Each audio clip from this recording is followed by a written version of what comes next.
अब भारतीय जनता पार्टी ने उद्घाटन के लिए जो नारियल होता था वो बदल दिया।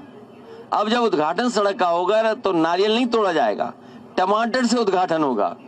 क्योंकि भारतीय जनता पार्टी की बढ़ाई हुई सड़क में अगर नारियल से तोड़ने जाओगे, उद्घाटन करने जाओगे तो नारियल नहीं टूटेगा, सड़क टूट जाएगी।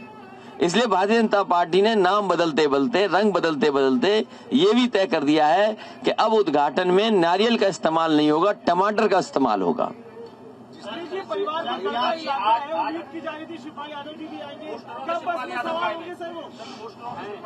अरे भाई, आप लोग नई बात समझ रहे। समाजवादी पार्टी और उनकी पार्टी का गठबंधन हुआ है। अभी कोई कार्यक्रम ऐसा तय नहीं हुआ कि दोनों मिलकर के करें। भविष्य में दोनों मिलकर के अपनी अपनी जगह, जहां जो गठबंधन की हमारी क्षेत्रीय पार्टी है उसके कार्यक्रम में शामिल होंगे। क्षेत्रीय पार्टियां कार्यक्रम करेंगी। आपको याद है मऊ में कार्यक्रम हुआ था, ओम प्रकाश राजभर जी के कार्यक्रम में पहुंचे थे। महान दल के कार्यक्रम हुए थे, महान दल के कार्यक्रम में गए। अभी चौहान पार्टी संजय चौहान जी की थी, लखनऊ में कार्यक्रम हुआ था तो वहां पहुंचे थे। तो अभी इसी तरीके से सभी दलों के, क्षेत्रीय दलों के कार्यक्रम होंगे, उसके कार्यक्रम में पहुंचेंगे और क्षेत्रीय दल अपनी अपनी जगह पर काम कर करके समाजवादी पार्टी और समाजवादी पार्टी उनका सहयोग करके उत्तर प्रदेश से भारतीय जनता पार्टी का सफाया करेंगे। भारतीय जनता पार्टी छटपटा रही है, बौखला गई है, ये जो रेट छापे पड़ रहे हैं इसके संदर्भ में क्या है? मुझे खुशी है कि आज लखनऊ के पत्रकार भी हैं, उनके जो 6 रथ देखे हैं, जो दिखाई दे रहे हैं, अगर ध्यान से आप देखोगे तो गोमती के किनारे जो लगते ना मिठाई के, खाने के और चौमीन के ठेले, उस तरह का रथ दिखाई दे रहा है उनका। ये जनता का रथ नहीं है। ये कभी कभी जो आपने देखे होंगे गोमती के किनारे लखनऊ में या बड़े शहरों में चौमीन के ट्रक खड़े होते हैं जिससे खाना खिलाया जाता है, उसी को रंग बदल करके आ गए हैं। अरे रथ चलाना था तो तैयारी से रथ चलाते।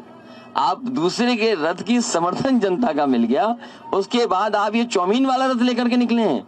जनता जानती है कि आपने 5 साल धोखा दिया। आज आप ह्यूमन राइट, आज नेशनल ह्यूमन राइट कमीशन के सबसे सारे नोटिस हैं आपके ऊपर, क्योंकि कुछ चीजें पढ़ना जरूरी है। इन्हें समाजवाद को लेकर के बड़ी तकलीफ है। समाजवाद हमारे प्रेमबल में लिखा हुआ है कि ये समाजवादी देश हो, व्यवस्था समाजवादी हो।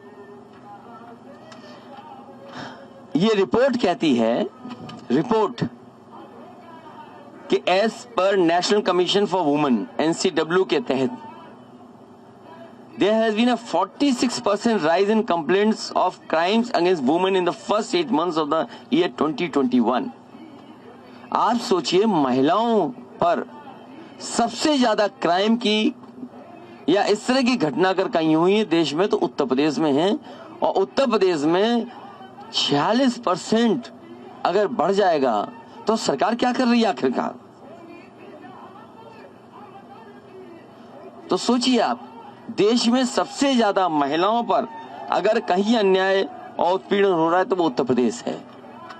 इसी तरीके से सबसे ज्यादा शेड्यूल कास्ट लोगों में देश में, शेड्यूल कास्ट पे अगर कहीं सबसे शेड्यूल कास्ट पे